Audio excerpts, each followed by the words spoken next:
Você sabia que os bilionários, grandes empresários, não possuem qualquer problema com o inventário? Isso mesmo, eles não têm qualquer problema com o inventário. Meu nome é Oswaldo José Catena Júnior, eu sou advogado, especialista em planejamento patrimonial da família e venho aqui nesse vídeo explicar a vocês como os bilionários não possuem qualquer problema com o inventário e nem mesmo possuem custos, os altos custos de inventário.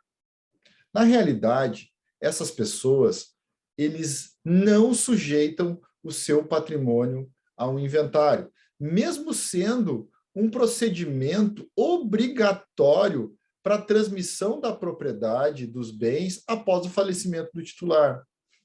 Ao invés de sujeitarem, então, seus bens a um processo de inventário, esses grandes empresários e bilionários acabam por optar por fazer um planejamento patrimonial, onde a titularidade desses bens são transferidos aos herdeiros de pai para filho ainda em vida, o que permite que eles não estejam sujeitos às discussões, os problemas e os altos custos tributários, principalmente, exigidos pelo Estado na realização de um inventário. Então, o que se percebe é que, além de planejar os seus negócios, essas famílias também realizam um planejamento do seu patrimônio familiar, pois eles sabem que a perenidade e o sucesso desse patrimônio construindo ao longo de uma vida depende da economia que pode vir a ser gerada na transmissão da propriedade desse patrimônio ao longo das gerações dessas famílias. Então, ao invés de sujeitarem os seus bens a problemas, discussões e altas despesas de inventário, esses bilionários e grandes empresários optam, via de regra, em eles mesmos fazerem o planejamento da sucessão desse patrimônio, o que fazem ainda em vida, e fazem através de um sistema de holding familiar. Como exemplos dessas pessoas, desses grandes empresários, podemos citar aqui Norberto Odebrecht, Roberto Marinho, Antônio Hermínio de Moraes, entre outros. Entre essas pessoas, reza uma máxima de que quem morre não tem que ter patrimônio em seu nome. E essa máxima, ela está fundamentada num ideal e numa certeza de que o processo de inventário, ele coloca em risco aquele patrimônio deixado aos seus filhos, aos seus herdeiros, diante dessas altas despesas que o inventário traz naturalmente na sua realização. Mas, além deles, nós temos outros grandes exemplos de bilionários recentemente falecidos nos últimos anos e que deixaram um sistema de holding familiar aos seus herdeiros. Podemos citar aqui Roberto Civita, do Grupo Abril, os irmãos Safra, Moisés Safra e Edmond Safra, do Grupo Safra, Banco Safra.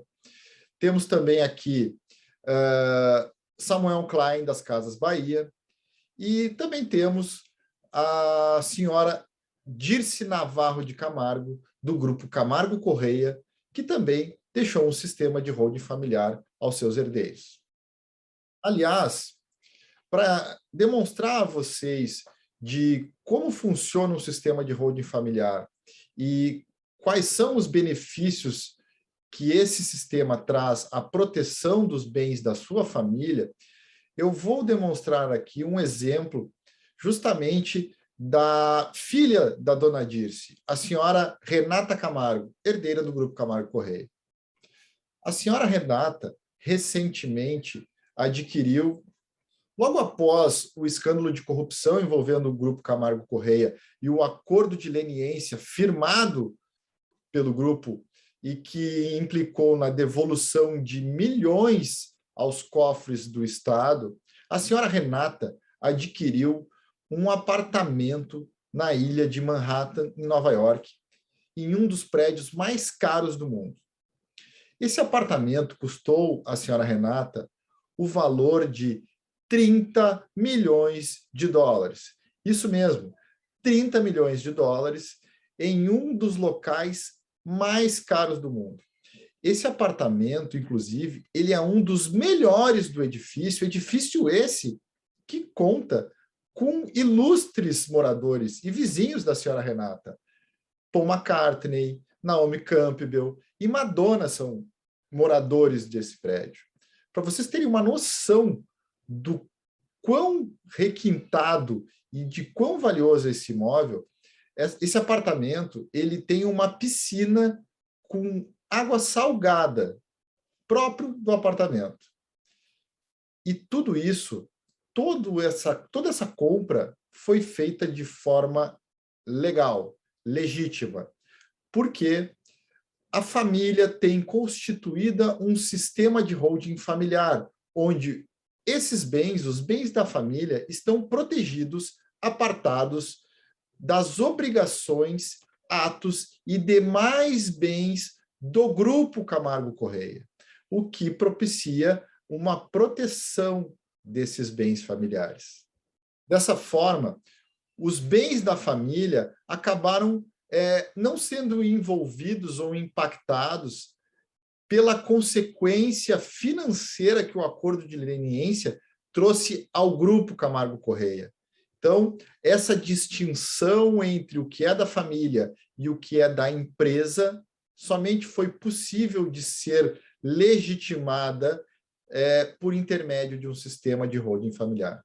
E como eu disse, tudo isso feito por intermédio de um sistema extremamente inteligente e legal, e que há muitos anos é utilizado por famílias de vários países do mundo, onde a gestão do capital e do planejamento desse capital é desenvolvida.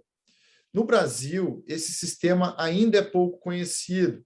Por isso, não se assuste se você ainda desconhecia o que é o sistema de holding familiar.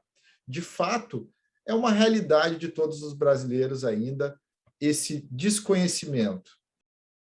Além dos bilionários e grandes empresários, nós temos também no Brasil um outro grupo de pessoas que se utiliza de forma muito habitual de um sistema de holding familiar. Esse grupo de pessoas são os políticos. Isso mesmo, os políticos. Eles que têm grande conhecimento das leis e, por isso, eles muito bem sabem de quais os benefícios a holding familiar traz à proteção do seu patrimônio e o quão legal é essa forma de planejamento patrimonial. Para vocês terem uma noção disso, consultando o site do Tribunal Superior Eleitoral sobre os candidatos das últimas eleições presidenciais, é possível constatar que, para não dizer todos eles, mas a maioria deles, possuem um sistema de holding familiar para a organização do seu patrimônio. Depois disso tudo que eu falei, talvez vocês pudessem imaginar que os candidatos Henrique Meirelles e João Amoedo tivessem um sistema de holding familiar, porque são pessoas conhecidamente ricas, abastadas. Mas será que você sabia que o nosso presidente Jair Bolsonaro e o então candidato Fernando Haddad também possuem holding familiar? Pois então, eles possuem. Além deles, os candidatos Geraldo Alckmin e Marina Silva também possuem holding familiar. Bom, é possível constatar, então, que a maioria dos políticos possuem holding familiar como forma de organização do seu patrimônio, o que, ao nosso ver, ao meu ver, legitima a legalidade desse sistema e os benefícios que eles trazem à organização e à proteção dos bens da família. Assim, ao constituir um sistema de holding familiar, essas pessoas, essas famílias, acabam evitando que esse patrimônio, esses bens, se sujeite a um alto custo de um processo de um inventário, permitindo que os seus herdeiros fruam totalmente desse patrimônio e não tenham qualquer problema para fazerem valer o seu direito de propriedade quando do falecimento dos seus titulares.